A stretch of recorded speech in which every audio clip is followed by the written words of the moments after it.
Hi, my name is Andrew Warburton. I am the property advisor, and I'm going to talk with you on this video about foreclosures 2020 in the United States. Let's find out what the facts are so that you can make the right decisions regarding whether you sell, whether you buy, or whether or not you invest. Foreclosures 2020 from the property advisor. I want you to work all the way through this video with me. There are some facts I'm going to give you at the end that I'm going to make a prediction regarding the market in 2021 that is a little bit daring, but is based on the facts as they stand right now in the United States. I want to encourage you to take the time, please, and click that submit button on YouTube. If you're new to YouTube, it's down at the bottom of the picture and it says subscribe. What's the point of that? Does that mean we're going to spam you? No, it doesn't. What it does mean is that when we have a new update on the real estate market, we have a new update that can make you money or save you money and help you make the right decision, that video will come up and you'll get a notification of it. That's it. We'd like to invite you to subscribe so that you can follow through with us and follow what we're saying as we look at the facts of the housing market in the United States. So I look forward to seeing you subscribe. Thank you very much. Now let's go into it. Foreclosures 2020. What are the facts during and post-COVID? What is it that you need to know about foreclosure? And this first part is for those of you who went into forbearance, or those of you who have lost your job, or maybe losing your job, or you're worried about losing your job, and you wonder, how does foreclosure really work? I want to make this point up front. I am not an attorney, and should you go into foreclosure, I recommend you get the advice of an attorney. This is not meant to be legal advice. This is an outline for you of what actually happens, particularly within the state of California. How long does foreclosure take? It's a process. It used to take a lot less time. Now, largely due to the 2013 Homeowners Bill of Rights, which gives you as a borrower access to the opportunity to resolve your default with the lender. That's the Homeowners Bill of Rights. There were a ton of rights in that 2013 bill. As a result of that, this question has changed considerably. The lenders have about 90 days of you being in default before they'll actually start that foreclosure process, which after those 90 days, roughly, they will file in California something called a notice of default. It's called an NOD. That has to be copied to you and posted and advertised publicly. You're made well aware of it. And if you still haven't made any attempt to resolve with your lender or your servicer, next the lender will file what's called an NTS, or a Notice of Trustees Sale. And eventually the property will go to sale. I will say, and please get legal advice on this, there are multiple opportunities in that process, again due to the Homeowners Bill of Rights, to create a resolution with your lender, whether that's loan modification, payment modification. Some people even file bankruptcy, 7 or 13, which can put a stay on the foreclosure process. It's a very complicated world for which you need legal advice, but it takes time. Now, I want to say down here, nobody wants them. What do I mean by that? So I came to America in 1983, and I remember back in the 80s and 90s, it almost seemed like banks wanted to take properties back that were in default. And the mentality of the three most important factors in a foreclosure has changed. Factor number one, the banks really don't want them back unless they have this massive liquidity issue, which was the result of the mortgage crisis of 2006, 7, 8. Unless they have this massive liquidity, they really don't want them back. They want to make a resolution because empty houses aren't good for banks. It's not good for their reputation. It's not good for lending to people who are not going to default. It's just generally not good. They lose money. So they don't want them back. Secondly, the government doesn't want loans to go into foreclosure. It's bad for politicians. It's bad for politics. And third, the people, you and I, we don't want to go into foreclosure. Unless you see this plummeting 50% in values, which is extremely unlikely because of the corruption that happened in 7, 8, and 9, which, by the way, was the worst that happened in 100 years. It's almost like lightning striking in the same place twice. People don't want it, government doesn't want it, and the banks don't want it. Now let's go on to the next section. Let's talk about delinquency rates. So I'm going to use my notes here if you don't mind for a moment, but delinquency rates are the rate as a percentage of loans that are in delinquency compared to loans that are not, that the payments are being made.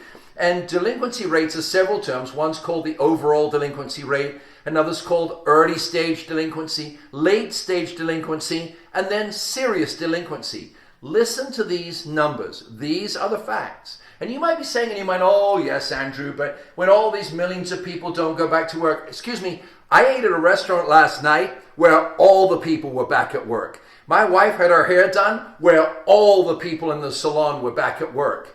Do you really think, do you really believe the propagandists that are going to say ballparks won't open, football fields won't open, sports won't open, entertainment facilities won't open, movies won't open, Americans are just going to hunker down in fear behind a mask in their home for the next 20 years? It's an absurd proposition. People are going to want to open their businesses, which means they're going to want to bring back their employees, and that's everything from ball fields to getting your nails done, ladies. So, come back again to the issue about delinquency rates. Let's talk about delinquency rates. Here's some numbers for you. First of all, the overall delinquency rate is all mortgages that are in delinquency or have not received a payment and they're 30 days or more overdue. In February this year, the overall delinquency rate was 3.6% of all mortgages. That means that 96.4% of all mortgages in the U.S. were being paid current. By the way, that 3.6% in the year 2010, it was 11.9%. 3.6, 11.9. Remember that. 3.6% this year in February, 11.9% in 2010. Now the story goes further than that. Early stage delinquencies. That's delinquencies where they're 30 to 59 days late. 30 to 59 days late. 1.8% of all mortgages. Not even 2%. That's 98.2% of mortgages that are not in that category. Huge. What about serious delinquency? That's when it's gone through not paying for 30, 60, 90, 120, 150, sometimes 180 days. What about that? 1.2% in February 2020. The month before, it was 1.4%. In 2019, it was 1.4%. Lots of numbers. Bottom line, 1.2%. That's like almost 99% of mortgages in America not in serious delinquency. Now there's another issue called the foreclosure inventory rate. There's a difference between a foreclosure and an REO. So when Zillow says a property is pre-foreclosure, it's in the foreclosure process. A notice of default perhaps has been filed. A notice of trustee sale perhaps has been filed. However, it's not yet an REO. It's not real estate owned by a bank. Title has not conveyed from the borrower in default to the bank. That's a legal process that takes time. And the majority of loans that do go into default now, since the homeowner's bill of rights, get resolved, get modified, or there's a short sale before the property goes into foreclosure. So the foreclosure inventory rate in February 2020 was 0.4% of all loans. 0.4%. The lowest in 21 years. Now, you can measure this by city also. Look at the April 2020 numbers by city. And it's interesting to see which cities are higher and which cities are lower. The highest for delinquency rates in the United States was Miami in April of this year. Miami. And Miami was at 5.1%. The lowest in the United States was San Francisco. And you know what San Francisco was? 1.2%. That was the lowest default rate of any city in the United States. Miami was the highest. So 94.6% in Miami weren't in default, 5% were in default. Let me wrap this up for you.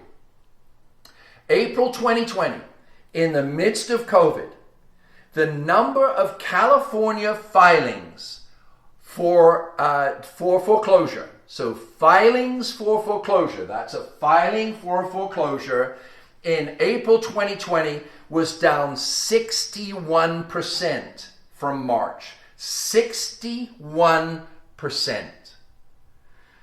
I want you to watch with me. Watch the Property Advisor. Please click subscribe. If you've hung in there through this video, click subscribe and I will bring you the facts next month and the month after. Don't miss it so that you know what happens with foreclosure filing.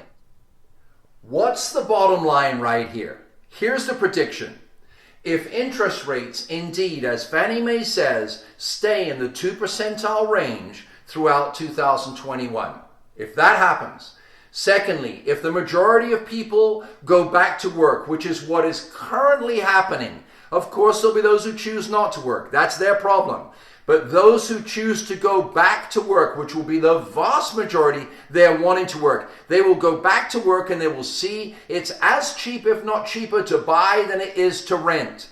Should we see that happen, which it definitely indicates will, should the interest rate stay low, and equity will then remain the same as it is now or grow, we could see the biggest boom in real estate that America has seen in 100 years. Watch these numbers with me.